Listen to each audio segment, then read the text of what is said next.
IVM.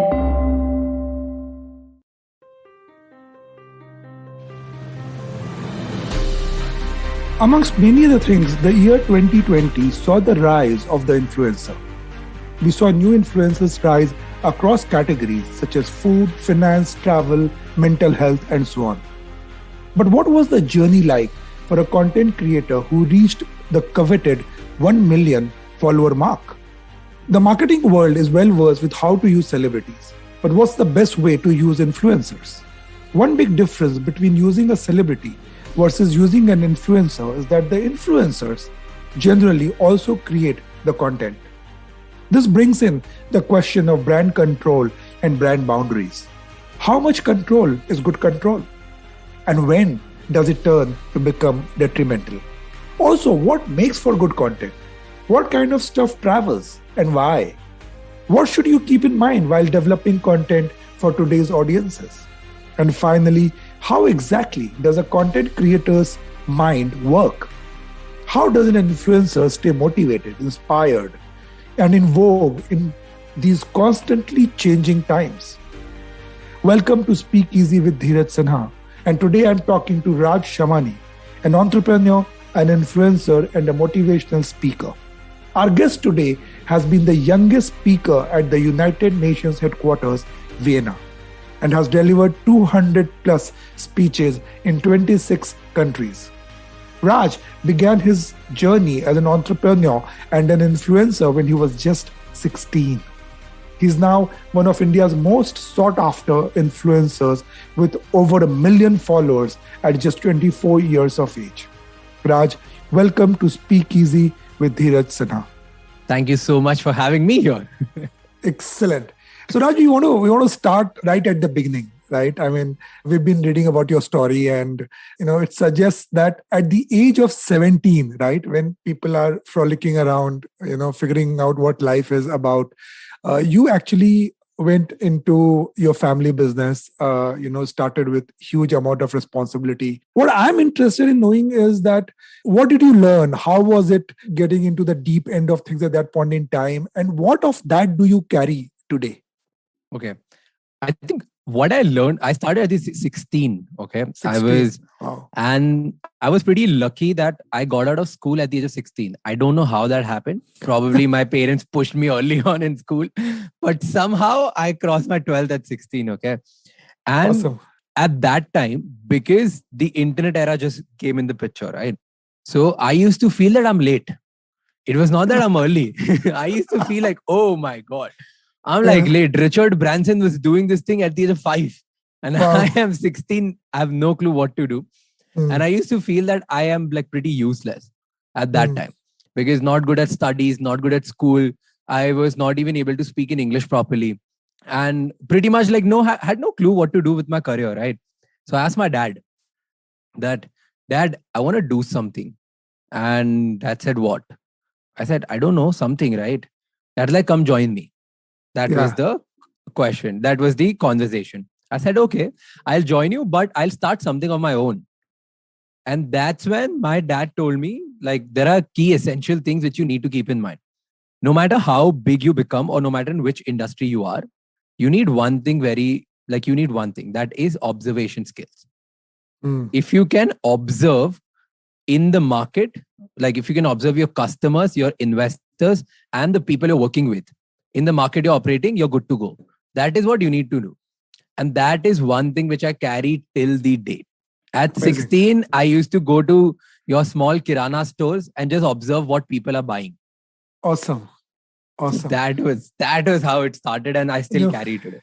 I'm tempted to relate back a story of mine, right? I'm obviously much older than you, and my dad was in Intelligence Bureau, IB, right? So we used to keep getting transferred from one small town to the other. And we landed up in a small town called Bihar Sharif in Bihar, like really, really small town. And our house was in the center of the market.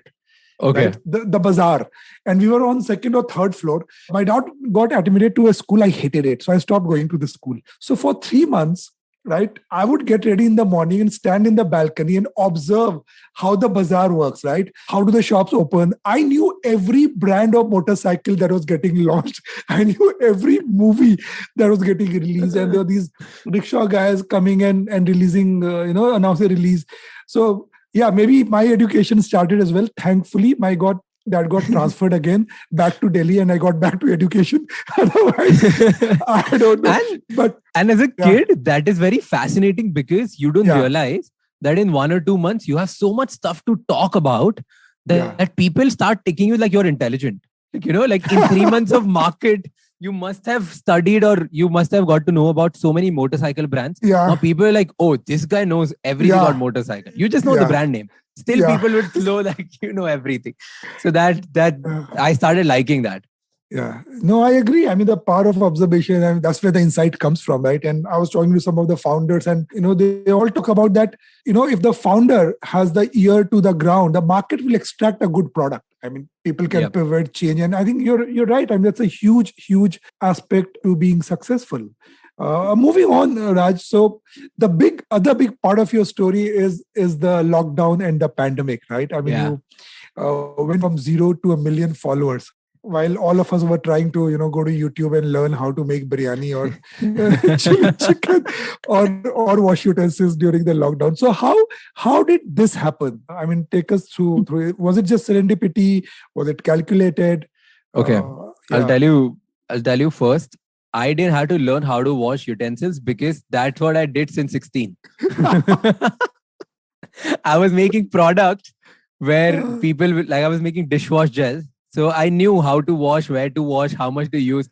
So I was really, awesome. I did my masters in that already. So that's why I had an edge. So I was like, now I need to learn something which people are not learning, right? So at that time, I was not at 0. I was at 100K already. Right. Because I was at 100K, what I used to do, I used to speak around the world to give speeches on my entrepreneurship journey. And whenever I used to travel, I used to record those clips, give it to an editor and be like, just edit it and give me those clips. So I kept uploading that for 4-5 years. And that took me from 0 to 100 already. So I was at 100K follower, decent following. Sure. Yeah. But so I'm a huge fan of Gary Vaynerchuk. Okay. He was the reason why I started doing social media at all. And Gary V and me, we both spoke at an event in Singapore. And that's where he inspired me to start the podcast. Okay. Right. But that just because he inspired me to start a podcast, I wouldn't give my 100% to create content and do podcasts because I was doing business. Yeah. So again, the same thing I was doing. I used to observe a lot of social media influencers and look at them and be like, oh, what are they doing right and what are they doing wrong? If I was, let's say, if I was XYZ influencer, what would I do? If I was this, what would I do? How would I do? I used to have these models in my mind. Yeah. And when pandemic happened, and now I have all the time in the world. Now, whatever I've observed about them, whatever these guys are not doing, let me do that. And that was it. I started doing it. I started enjoying it so much after 3 months. I decided, let me stop doing business overall completely and just dive into social media and start doing it. So I took that risk. I started following it. And I think it was January when it was December. I told my parents I'm moving to Bombay. I'm leaving business. I'm leaving everything and just want to do content. And at that time, with 250K, I reached. From 250K to million was my target in 6 months I have to reach. And that happened. And it only happened because I observed things which people were not doing. One of the things people were not doing especially in the motivation and the self-help era, people were not keeping each other updated with the right content. So we all are going to talk. So if you see right now, the mindset, the self-growth, the self-help content creators, they talk a lot about ancient knowledge and wisdom. People don't talk about what happened in the market today and what can you learn from that. People don't talk about, okay, Reliance did this and what is there to learn out of this? Or Tata fell, so why did it fall? So all of this is what I used to do on Instagram. I thought this is pretty exciting. Let's tell people what people can learn today. And that gave me initial boost. I did that every day. Consistency, I made consistency my moat and kept using it, did it, found my PMF, worked really well. So yeah, That was a little But story about it. tell me in this journey, Raj, I mean, was there any point you said, "Yaar, nahi ho raha hai, this is not happening"? Were there low points? Were there challenges? Or were you like always moving from one thing to the other? I mean, how did Yes, you I, manage wa- that? I was super pumped. So for Hmm. me, it was not about the. I tell you, a lot of people say that it's about the way, it's about the process, it's about, like you need to enjoy it, all of that. For me, it was the chase. I had in my mind that, okay, if I think that I'm such a gyani that I can suggest like a lot of people what to do with the social media content, why can't I build my own thing? So I had my goal. Okay, let me take that M, because million is like, for me at that time, was a goal. Okay, now you have achieved like a good level of influence. You can have that. Only after reaching million, I realized ki it's not it. Like this is not. So I had this goal, and there were content pieces which worked. There were content pieces which didn't work. There was in fact a time for 1 month we were just getting down, down, down. There was not. I think it was April or May when the second wave he like picked up really, Yeah. really bad. At that time, my follower decreased. Like it just went down. I think 5,000, 6,000 was a drop in 1 week. And I was like, okay, what am I doing wrong? What is it? That didn't stop me, or that didn't make me feel bad about it. That just made me feel like, okay, there is something wrong I'm doing. I need to correct it. So I kept experimenting again and again, again and again, and started doing the content like in a way, experimented and kept doing it. So there was no low points. It was just Right. like alliterations were there. I kept changing Yeah. and experimenting. It was, I'm telling you, right? I approach it as PMF, product Hmm. market fit. I run a Hmm. startup. Startup is me, and I need to find a right product market fit so that my customers accept me. So if right now my existing product is not working, it means someone else is giving a better product. So I need to come up with a better product to ace that. That's it. Amazing. And where does all the gyan come from? I mean, where do you draw from in terms of inspiration? where do you, where does that come from? Okay, now it depends on lot of things. Okay, my Yeah. business philosophy, what I talk about is corely based on how I've seen my father doing business and how Hmm. I have learned and whatever I've learned in last 8 years of my life while doing business. So that comes with a lot of personal experience.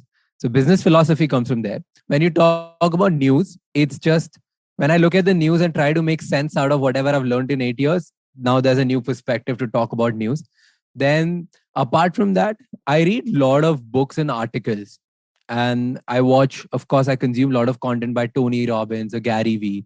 So whatever they say, if they're talking about 10 things and two of them make sense to me, I try to contextualize in Indian way and give Indian examples of it and make the content out of it. So Interesting. it's like a mix of my experience, Gary Vee, and news in the current times. That's it. Yeah. And you're also learning as you're going, right? I mean, Yeah. it's immense fun in that sense. Absolutely. I tell you how. Okay, so I made some money in NFTs, and I have no clue about NFT. Like I Yeah. had no clue, and I was like, I need to talk about it, but I Yeah. don't know what to talk about. So what should I do? So I started reading about it, and every day, whatever I would read, I'll tell people, listen, this is what I read. This is why I feel that this is a good opportunity for you to do it, and this is why I am doing it. So I'm not confident. That's why I'm putting 1% today. Today I'm confident, so I'm putting 5% today. So that Yeah. also connected a lot of people with me. That Yeah. okay, he's being really honest with whatever he's learning. He's talking about it. Yeah, very interesting.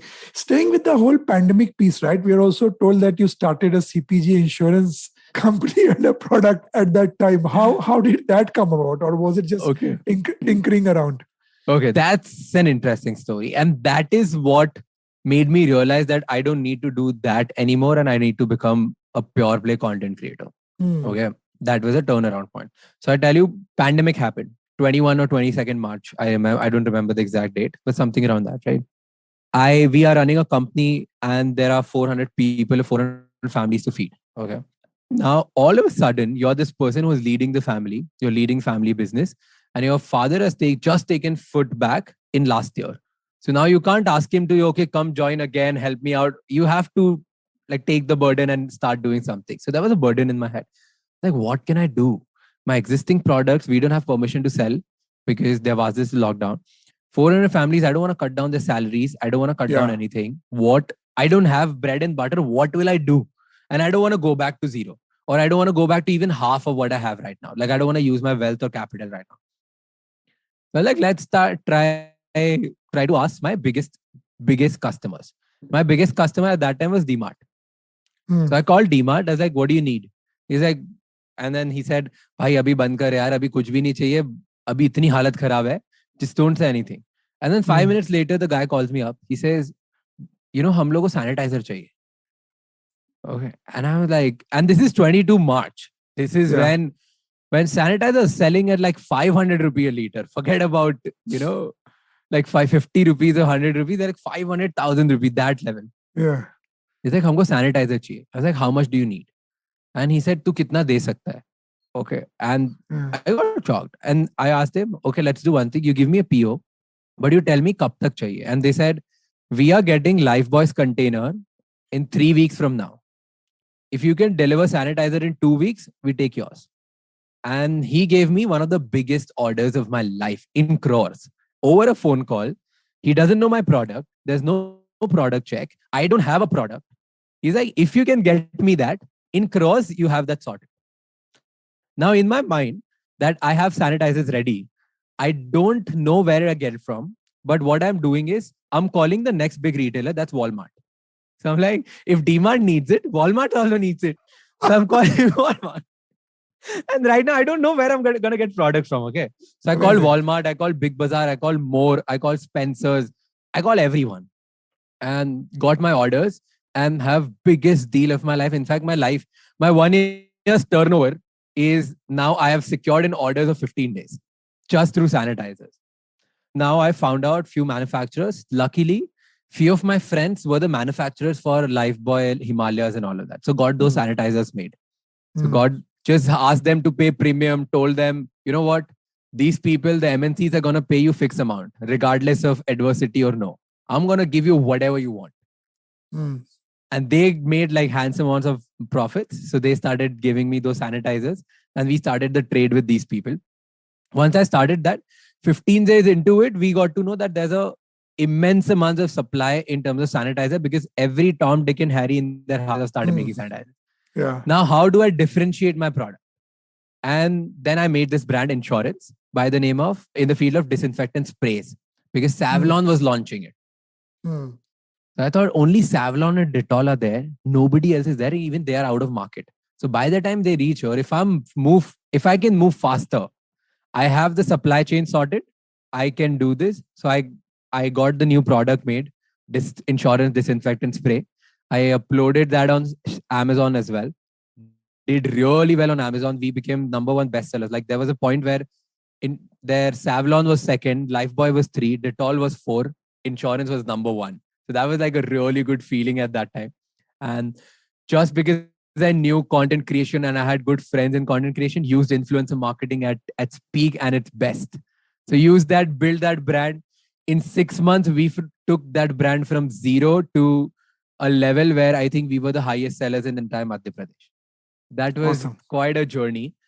But that in those 6 months, I did so much hustle. I slept for like 2 to 3 hours. That's it. And then realized that all of this I'm doing and not learning or building anything. Like anybody could have done this. It was this moment of, self-awareness. There's nothing unique in it. Yeah. I have given my blood, sweat, everything to this, but any random person can do it. It's just that he had a friend, he had the customer ready. I became a trader. Technically, I didn't build a brand, I didn't do anything. And that's when I realized, okay, I don't want to do this. I want to build brands. I want to use my strengths and keep learning something. And then the content creation bit started. Amazing. What a story. So talk to us, Raj, about how do you keep yourself inspired? So every morning, how does it work? Is it like a method? Like, for example, I'm also an author, and I know that you have to get up in the morning and put that 1 hour, whether you like it, not like it. It's the routine. I mean, the whole image of an author sitting by the lakeside and writing is actually it's a farce, right? It's a lot of hard work. You're at night and you have a deadline and you're finishing it. How is it on content? I mean, do you have a calendar? Do you have a team which keeps researching, or do you get inspired every morning and do it? Take us through the whole process of how this works for you. Okay. First of all, you have written books and like you have turned them into bestsellers. Immense respect to you. Okay. Because Thank you. I know like this is not easy. Like I don't know how you did it. I've been trying to write books since a year now, and Westland Library, our publishers are same. Yeah. So I have been trying to do this since a year. I thought I'm a content creator. I've written 1 hour speeches. Book writing is gonna be like 15 days for me. Correct. Like just I'll write it, finish it off, forget about it.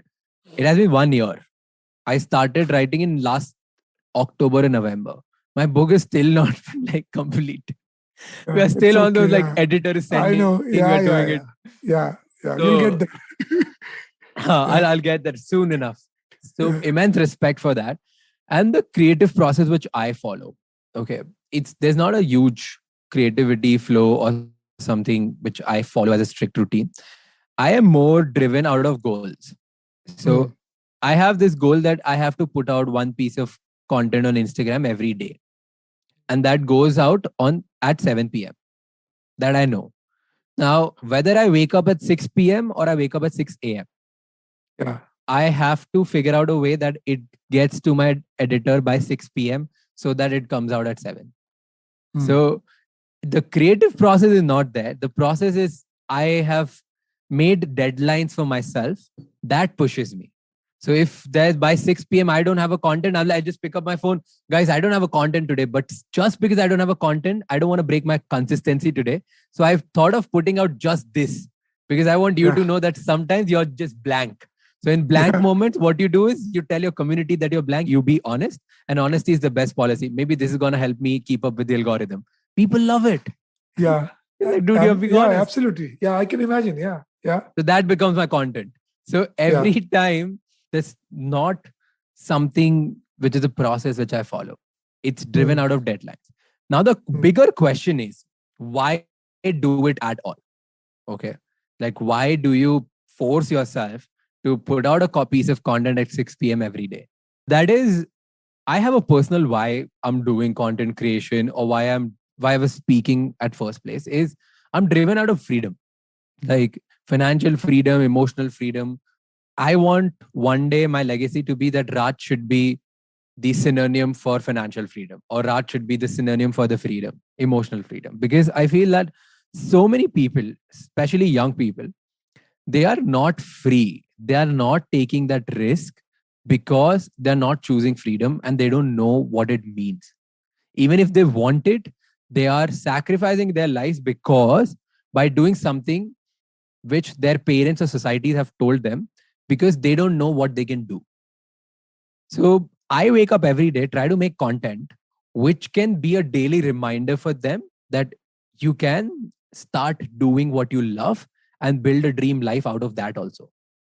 So if that is not happening, if I see one of my cousins just doing something out of the pressure because their parents want him or her to do, or I see some stranger who's my follower is doing something out of the pressure because he has to fulfill his like family responsibilities and get the food on table, and because of these specific limiting beliefs that okay, only this particular job can fulfill my thing, or this particular business can fulfill my thing, or this joining my father can only fulfill my needs and wants of my family. These are the limiting beliefs. Till the time I see people having that limiting beliefs, I'm going to keep creating content and keep inspiring them in a way that they start doing what they love. Because once you start doing that, like life turns around. It just turns around. So I have this thing, like I want people to be financially free so that they can wake up and just enjoy what they're doing. Because people are forcing themselves to do something and not doing favor to neither themselves nor the organizations. Right? Because in an organization, imagine someone working with you and that person is not inspired to do and just feeling that I have to come here, use Excel 5 hours a day and just go back home. You are not getting the optimal productivity. He or she is not enjoying. Nobody's enjoying. Nobody's liking that thing. Why do it at all? Yeah. So people need to get out of that. And I do it just for this. It's such an awesome purpose to have. Very, very inspiring. Very inspiring. On that note, we'll take a quick break and be back.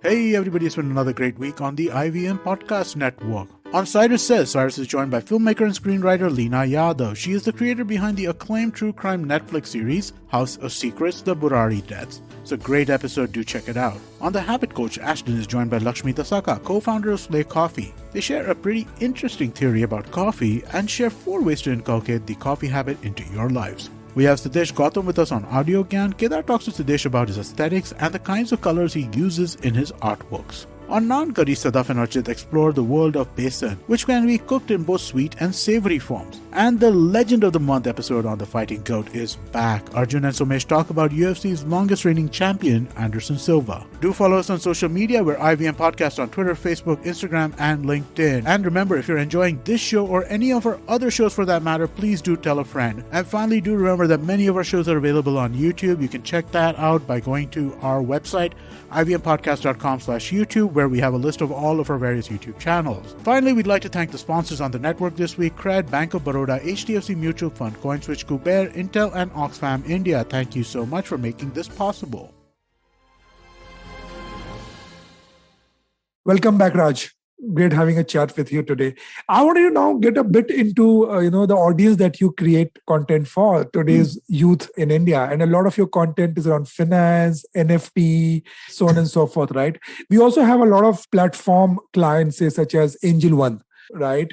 And our learning has been that in past about 18 months, large number of young population in the band of say 18 to 25 have entered the zone of trading and all of that. And unlike my generation, which was scared of share market and stocks and NFTs and Bitcoin, we have a generation which has realized they were sitting at home. They had an ability to make money. So the biggest influx in the market is actually from that population, right?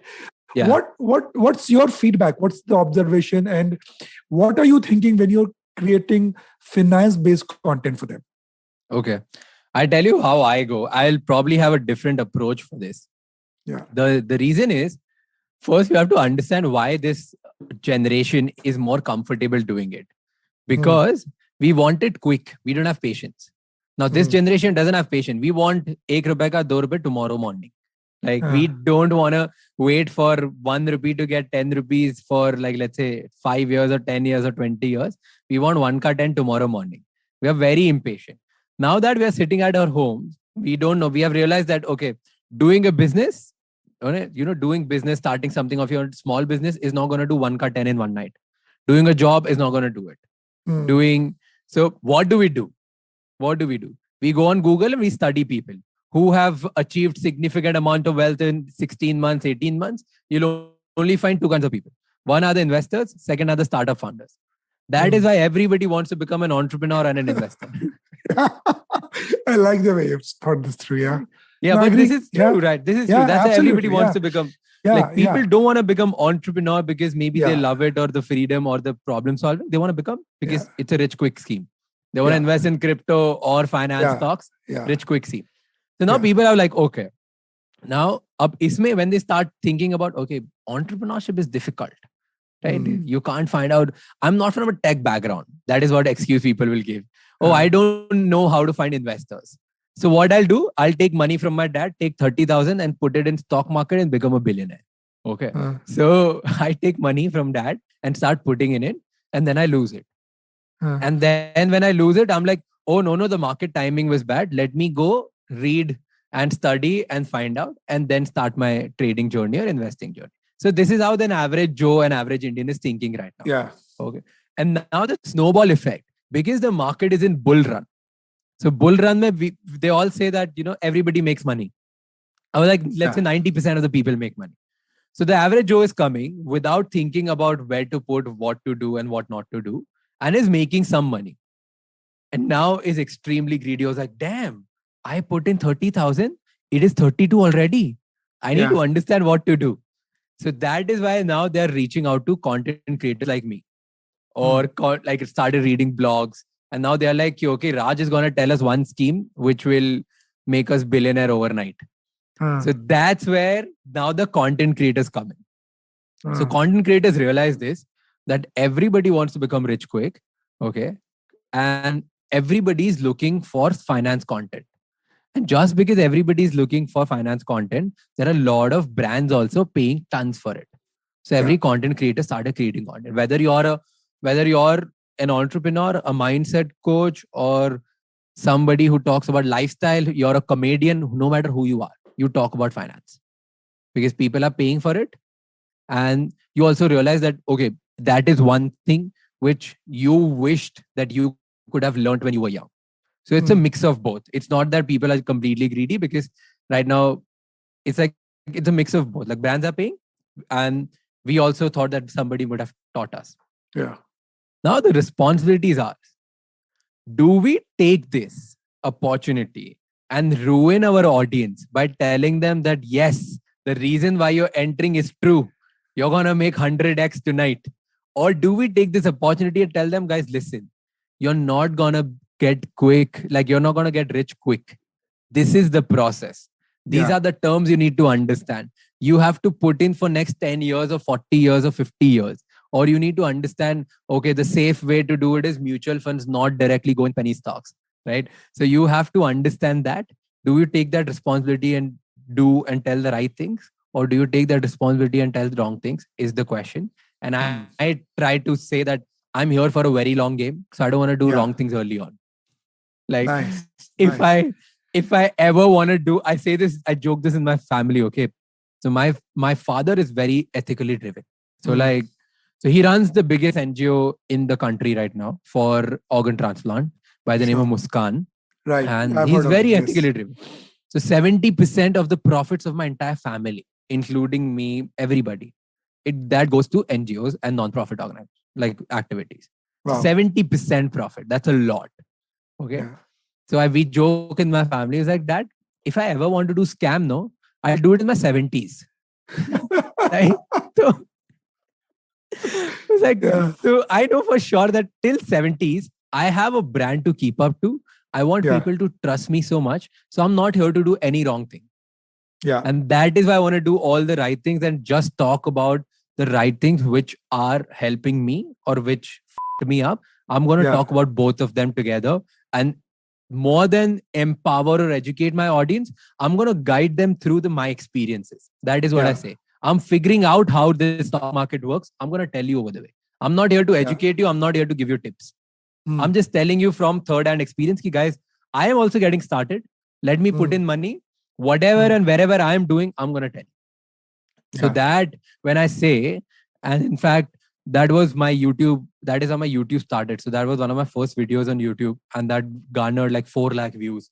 And because I talk about 7 places where I invest my money and why I do it. Right. So that helps out a lot. And I think I'm doing pretty good job there because I'm being completely honest.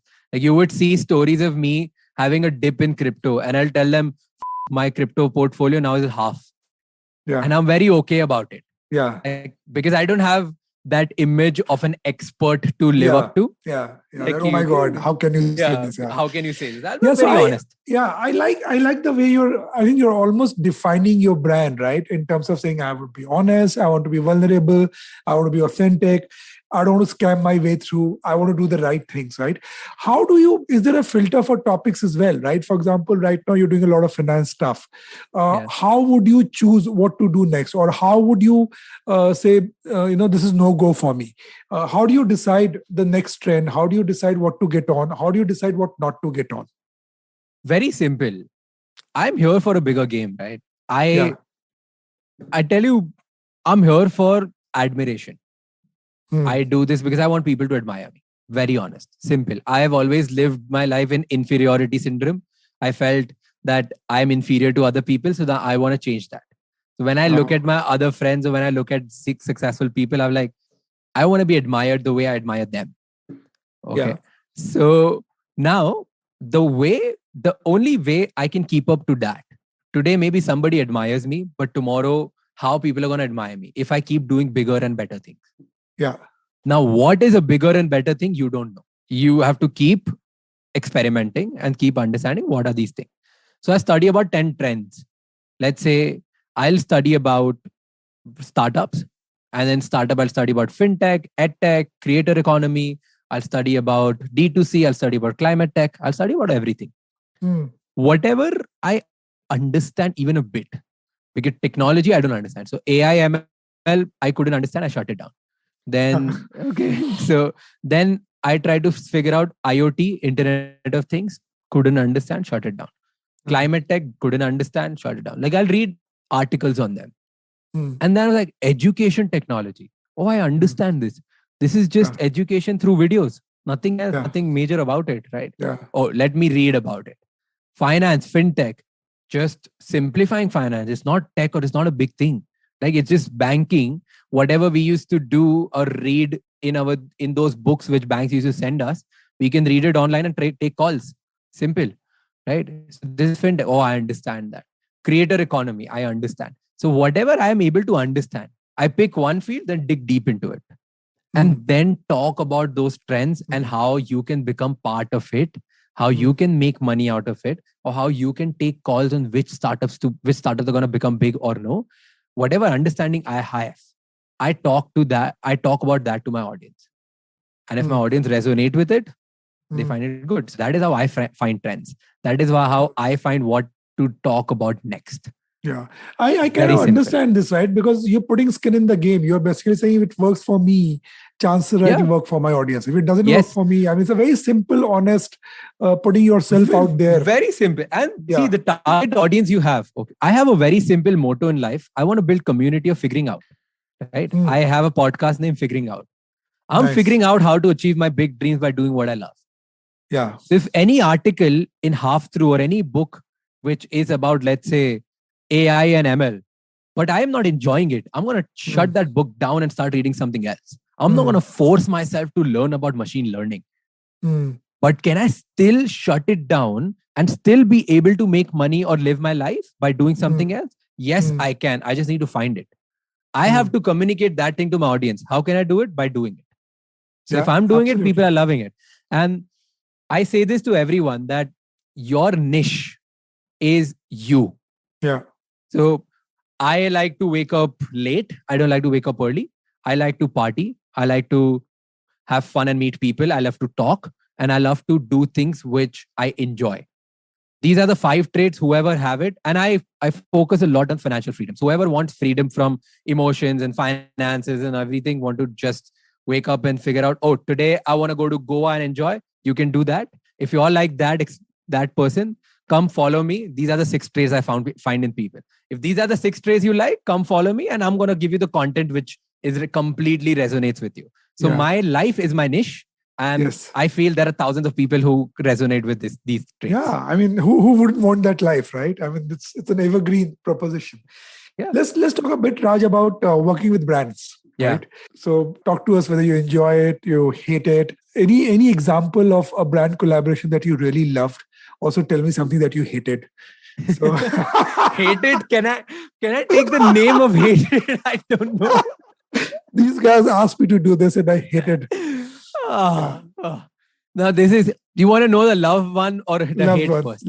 Love first, or whatever. I mean, whichever is more top of your mind. Okay, let's make it bitter first, and then we'll make it sweet. So let's talk about hate first. Okay, there was this one brand I hated working. Okay, hated. Not. Yeah. I think hated is a too light of a word. If there's a word. Oh my God.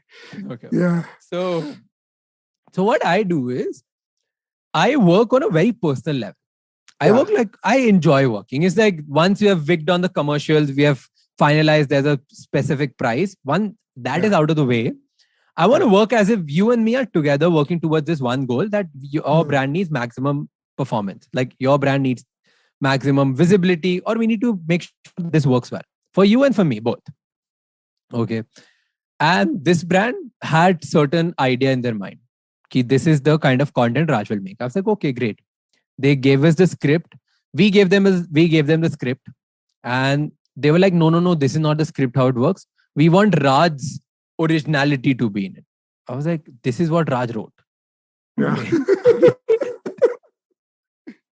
But then we did it again. We tweaked it. Yeah.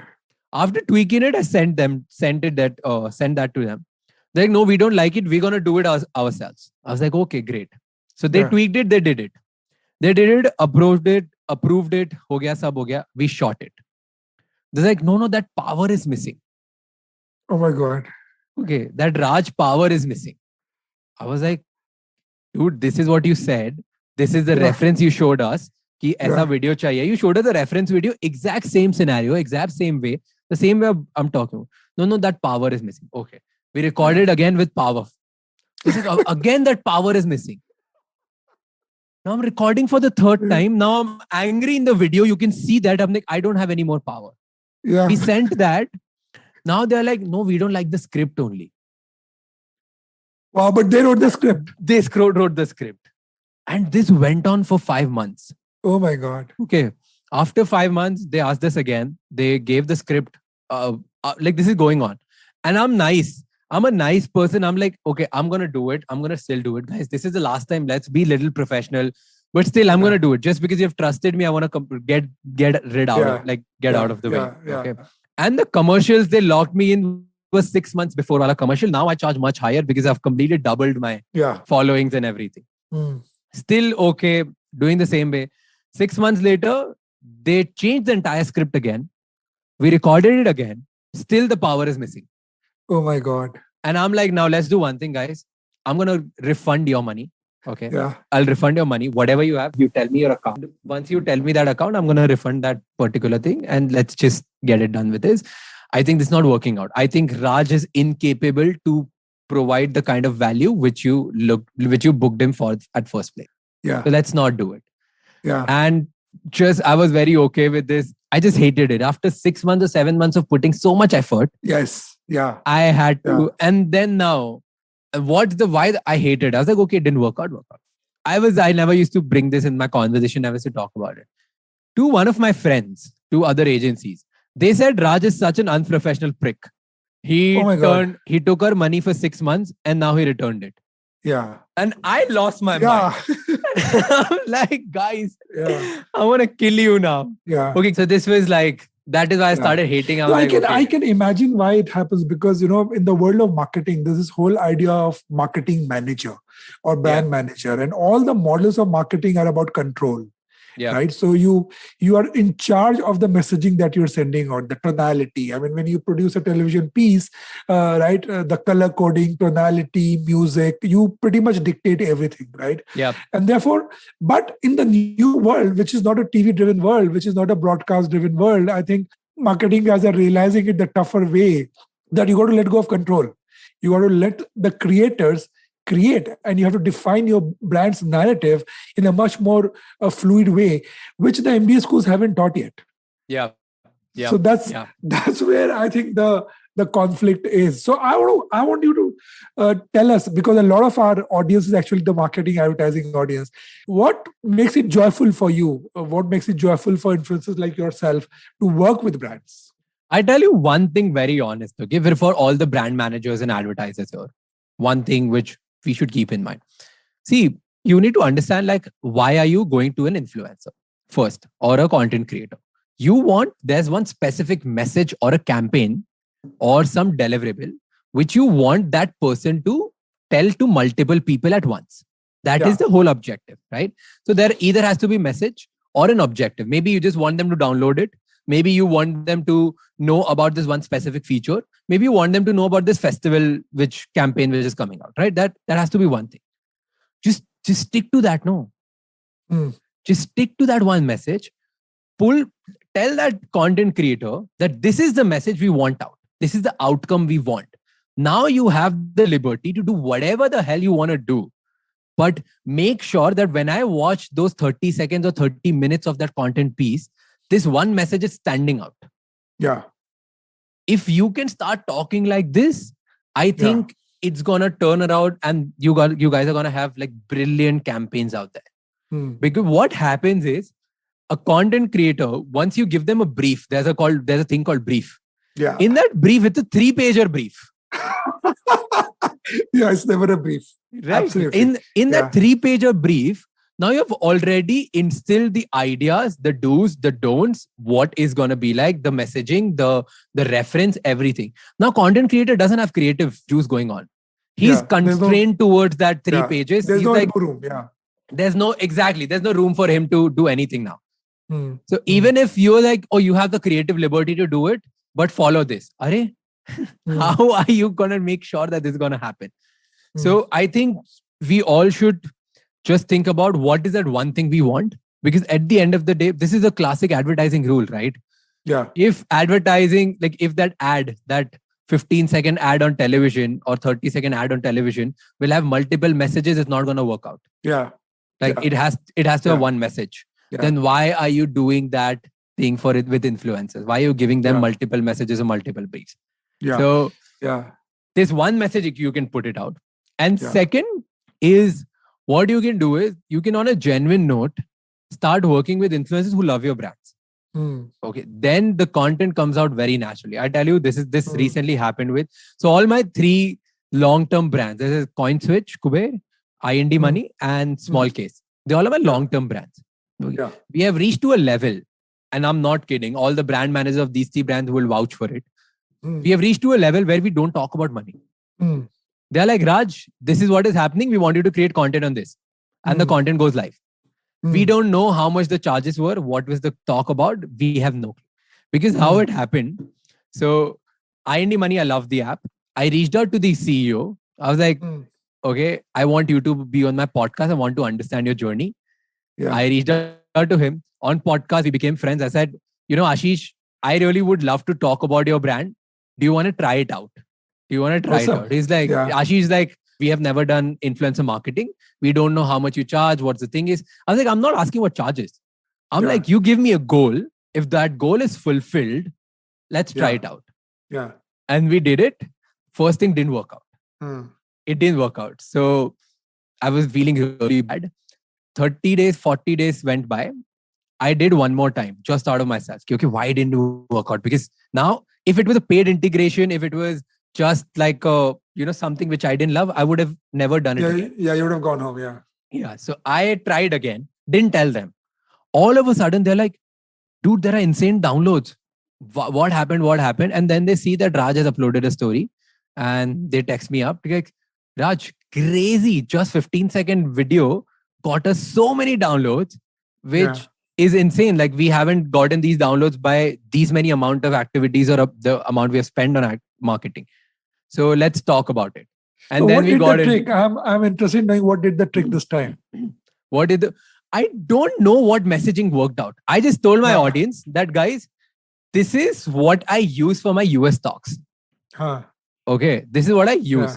And US stocks is something I'm talking for the first time. I think you should check it out, how US stocks are, like how people can invest in companies like Netflix, Tesla. I remember. This was Apple launch. Okay, Apple event. I was like, this year, instead of buying a new Apple product, I'm investing in Apple. So that by the end of 5th year, they're like, this is gonna go on, right? This is my 5th iPhone. So by the time I reach my level of 5th iPhone, I can have enough money to buy another iPhone just by the investment which I've made right now. Nice. So do you guys want to be... the chord? Yeah. Also, you had new news there. You had new news. Yes, new news there. So do you guys want to be smart about buying Apple, or do you guys want to be smart about buying and owning an Apple stock? So owning Apple or buying Apple was the conversation. And we saw that flunk. I think 4,000 downloads from one store. 4,000, 5,000 downloads, like registration on the app. That was insane. So that worked out really well. And then we got into a long-term collaboration. We were like, okay, let's do a year-long deal. Let's do it like, Raj, you keep... And then that's where we got in the conversation. We're not going to give you a brief. We're not going to give you everything. You keep doing whenever the news is, whatever you like. These are the deliverables. Like, let's say you do XYZ amount of deliverables per month, but you keep doing whatever you want. The same conversation happened with Small Case. The same thing happened with CoinSwitch. And it's working out beautifully because I love those brands and I'm ready to go over and extra for those brands. In fact, now it has come to a point like Twitter, right? Twitter was never a conversation. My Twitter and YouTube have grown also. So now they both are doing, like, Twitter is around 65, 70,000. YouTube is 100,000 plus. Now I talk about these brands on those platforms organically for free. So they get extra downloads from there because the brands have shown trust in me. The brand is what I love working with. And then they're ready to give me the creative freedom as well. Because you have to understand from a content creator's point of view, they don't want their content to get less views, right? They will put their blood and sweat to anyway make that content work. So you just give them one objective.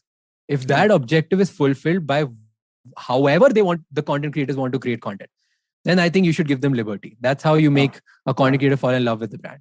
No, I like what you're saying. You're saying, make it simple, but more importantly, what I hear you say, you're saying, make me accountable, which is lovely, right? You're saying, advocacy. Give me the objective. Give me the objective, and I'll deliver it for you. Now you sit back and relax and let me do the job. I love that because you're coming with almost an outcome guaranteed model rather than saying that, so leave it to me. The risk is mine almost. Exactly. Right? So it's a fabulous model. And I'm so open with it. I'm like, guys, I tell brands upfront, this is not going to work. You still want me to do it? They're like, yeah, we don't want to do it. I was like, okay then. Yeah. And I'm like, okay, control. I was like, okay, you do it. So now what we have done, we recently, there were like new brands. So we say instead of one deliverable, let's do two. Okay. So one you control the narrative. I control the narrative.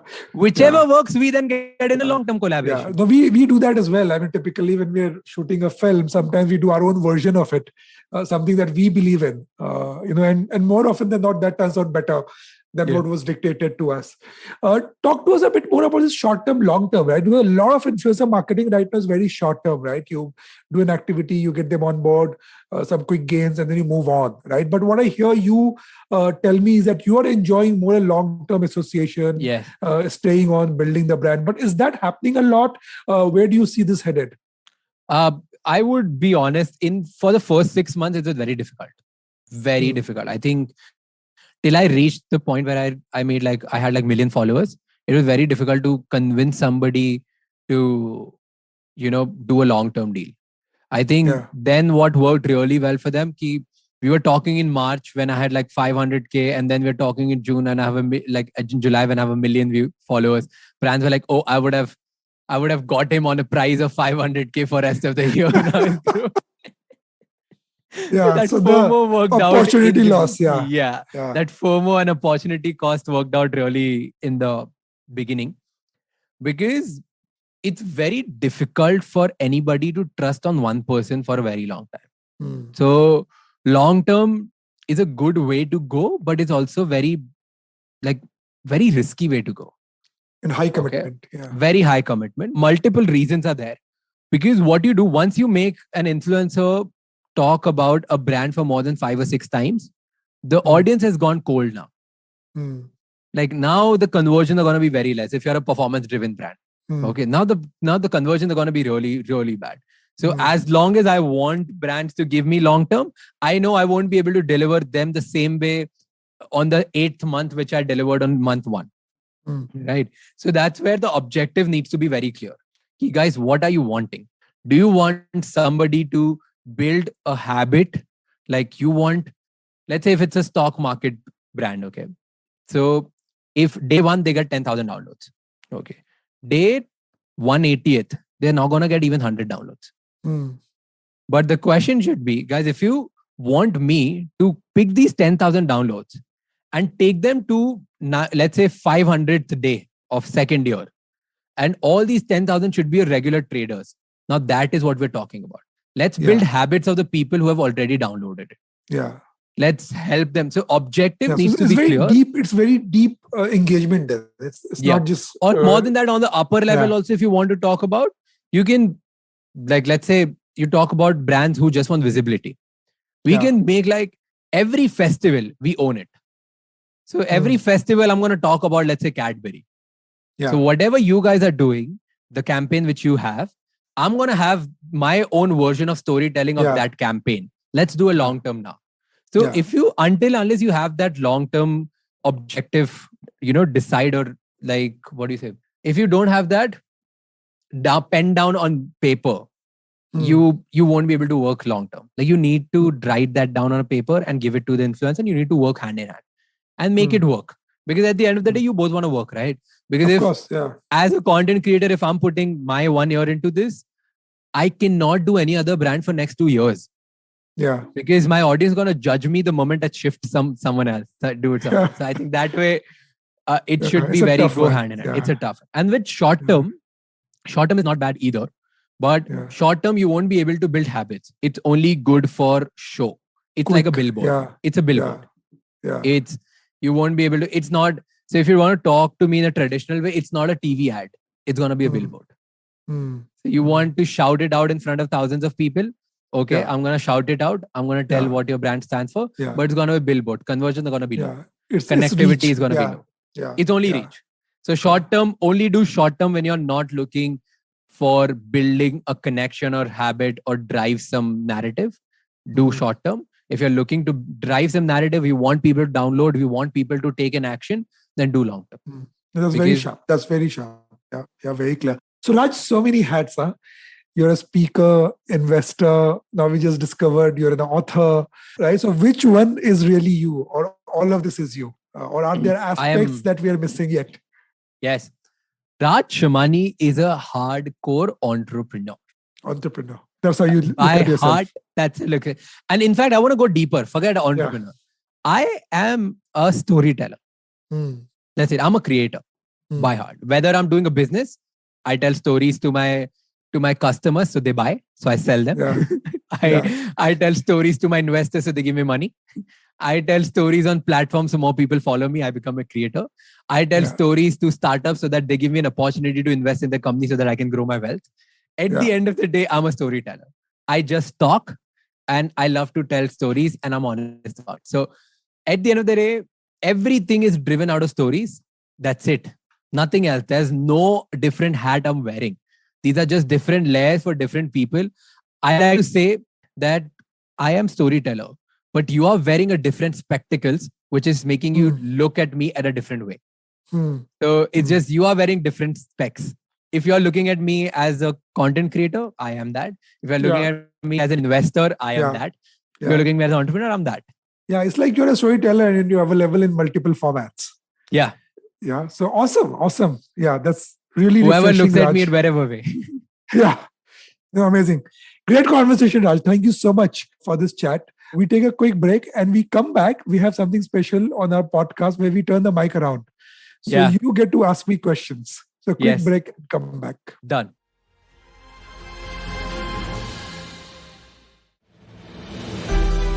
What if you could relive some of the biggest and most public feuds in Indian corporate history? Peer back through the window of time to see who among HUL or Nirma stood on top. Or who was more dominant between Tata Motors and Maruti Suzuki? Tune in with me, Ambi Parmeshwaran. And me, Anupam Gupta, on Bank of Baroda presents The Last Brand Standing, where we talk about two brands vying for the top position and what their journeys were. Every Tuesday on the IVM Podcast app or website, or wherever you get your podcast from.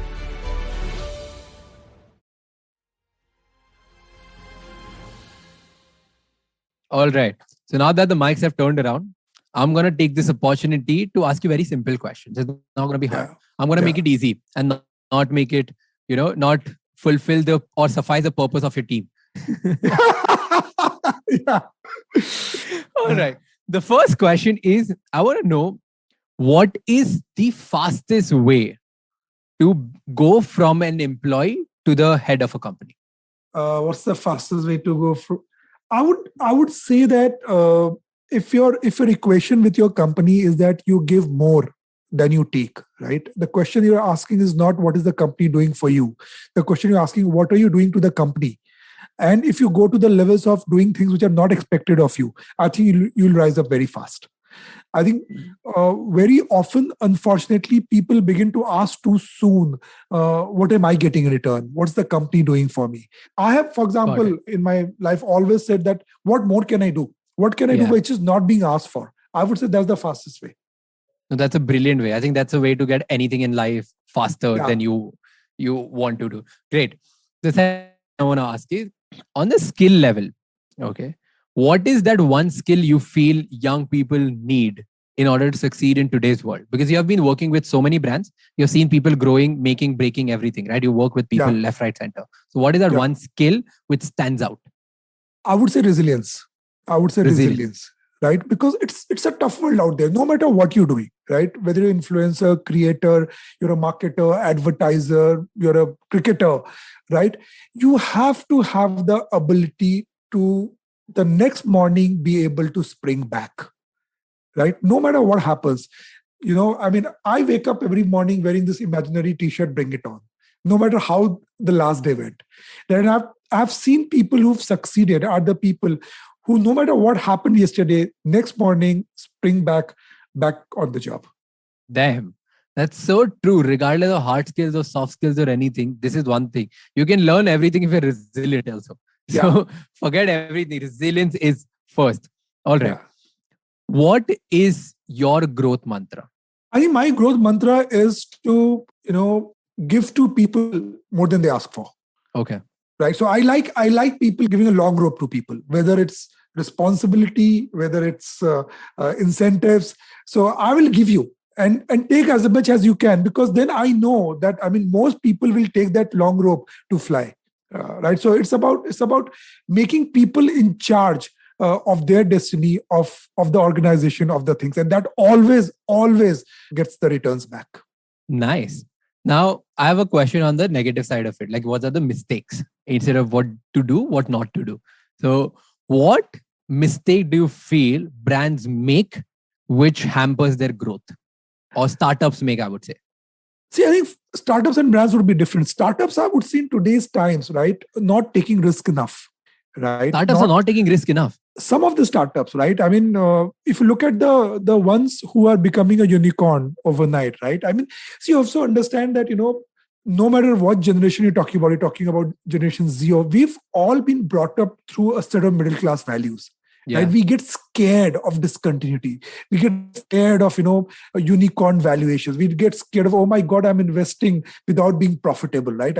We still have that shadow of middle classness behind our back, right? And sometimes we become our own enemy because we're holding ourselves back. We're not deploying the capital. We're not tackling the risk. We're not hiring ahead of the curve. We're not betting on that new product enough, right? I would say that can be a big mistake in today's time, because if you don't take the risk, you're kind of sabotaging yourself, right?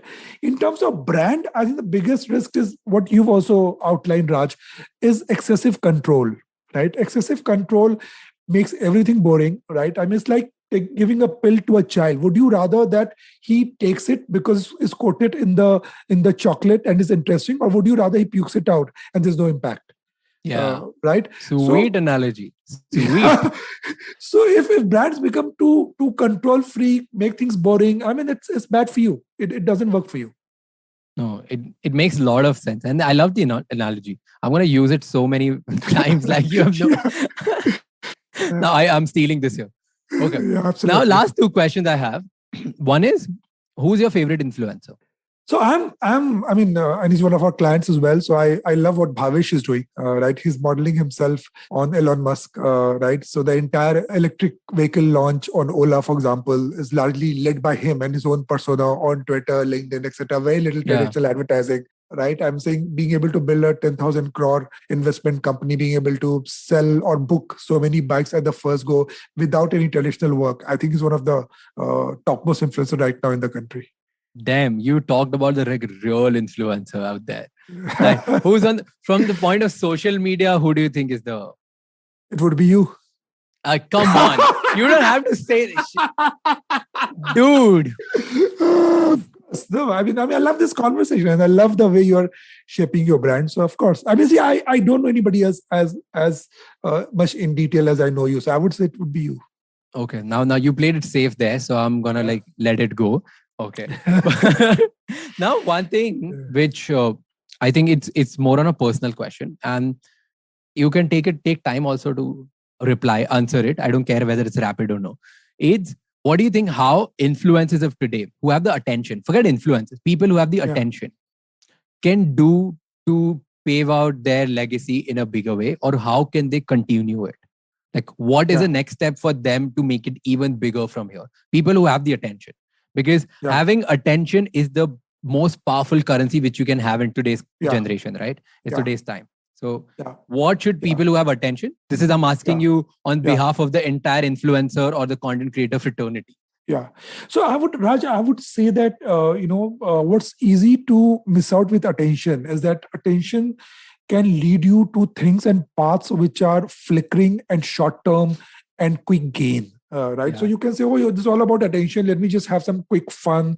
Let me not take things seriously. Let me not build anything deep and get away with it. And it'll work for a long time because attention can also be shallow. Right. But I think anything which has to last long term has to have a purpose at the core of it. Right. You look at all the authors who have stayed on, made big, have had a central purpose. Right. All the creators who've created a community audience over a period of time have had a core and a purpose around them. Right. So I would urge all the people who have an attention to also think hard about what's the purpose that they're driving through that attention. Without that core, without that purpose, that attention is short-term, sugar being deployed on the floor. It won't last long. That makes a lot of sense because at the end of the day, if you're not driven for that one purpose, when things get hard, you're gonna die. Like you won't be able to continue it. Yeah, you won't have a compass. Yeah. Yeah. And there's no one in the world who has gotten attention has been able to maintain it forever. There are low times, there are high times. So in low times, you need that purpose to, think about and go beyond what just one piece of content can do. So that's a brilliant answer. Thanks a lot for doing this. Thank you so much. Thank you so much, Raj. It's been very, very refreshing chatting with you. Wish you all the very best. Thank you for being on our show. Thank you so much for having me here. And let's connect after this as well. I loved having a conversation with you. Yes, absolutely. I think I want to put it out for all the podcast listeners. I love the questions you asked me, not because, like you prepared or you knew about me or whatever it was. It's just, I felt that you wanted to bring out the real side of how and what I do to your listeners. And that, like you're deep into content creation, I would say. You're a hardcore content creator. Because if you are thinking so much about your audience and how can we pick Raj's brain, not on the surface level. We don't want to know your story. I mean, okay, everybody can talk about that. What are you thinking? How are you thinking? What are you doing? What are the things you loved? I mean, those are the things which makes you stand out. So thanks a lot for doing this and good work, man. Thank you so much. And Raj, for our audience who are listening to you, if you could tell them how they can connect with you, your Twitter handle or Instagram, that'll be very interesting. All right. I have a good pitch here. Now I have to make it. @RajShamani, Raj Shamani is my handle on every channel, every platform, every social media handle. If you want me to talk about finance and what brands are doing right or wrong, you can head over LinkedIn and find that out. If you want to find out what kind of things are helping me grow my money and my influence, you can look forward to my threads on Twitter. If you want to know about your mindset, you want somebody to remind you every day that you can become big and achieve good things, you can head over my Instagram. And if you just want to know how the top 1% entrepreneurs in the country operate and how are they building billion-dollar empires, then you can head over my YouTube to listen to my podcast. These are the different kind of contents which I produce, and RajShamani is my handle everywhere. Awesome. Thank you so much, Raj. 16, 17 is an age when kids think of their college, have an imaginary world where they are the hero. But that is the age at which Raj started his career. Raj tells us about the challenges he overcame in his journey to becoming the internet's favorite influencer at just 24. One of the biggest learnings that Raj talks about is the ability to observe the market and the audience. He attributes a large part of his success to his ability to observe and learn from these observations. The biggest thing that works between an influencer and his or her audience is the relationship of authenticity. Raj believes in sharing his journeys with his audience as he goes along. If he's learning to invest in Bitcoin, he shares that transparently with his audiences. One of his biggest assets, he tells us, is simplifying the complex. Researching what he's interested in and reducing that to a simple digest is one of his formula. On how can brands work with influencers? Raj's ask is clear, and that is freedom. If you throttle the influencer with do's and don'ts, then you take away their authenticity, their natural flow. As Raj says, tell me the end objective that you want to achieve and then let me do my job. This obviously happens best when brands and influencers connect for a long term and build an ongoing relationship. Now, this to me is the next stage of influencer marketing. Brands and influencers working as partners for the long term. Well, those were my learnings from today's conversation. What were yours? Do tag me on my Twitter handle Dheeraj_Sinha or leave your comments at speakeasywithdheerajsinha.com. If you like this podcast, you can explore other amazing podcasts on the IVM Podcast app and website. You can follow them on social media at IVM Podcasts on Twitter, Facebook, Instagram, and YouTube. Thanks for listening.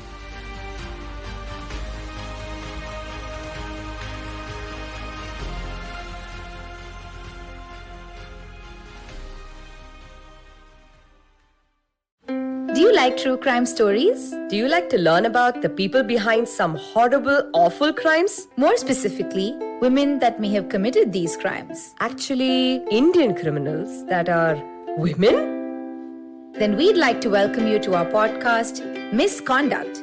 My name is Raghavi. And I am Nisha. We cover themes like murder, dacoity, drug trafficking, financial fraud, kidnapping, and many more. You can catch us every Wednesday on the IVM Podcast Network or wherever you get your podcast. Habits? Routines? How exactly do they help us get better? Well, to simplify it for you, tune in to the Habit Coach podcast. I am Ashton Doctor and I'm going to be here to help you get better daily with some simple, easy to do habits that you can easily adapt to your life. So tune in to the Habit Coach podcast from Monday to Friday because I believe that awesome lives start with awesome habits.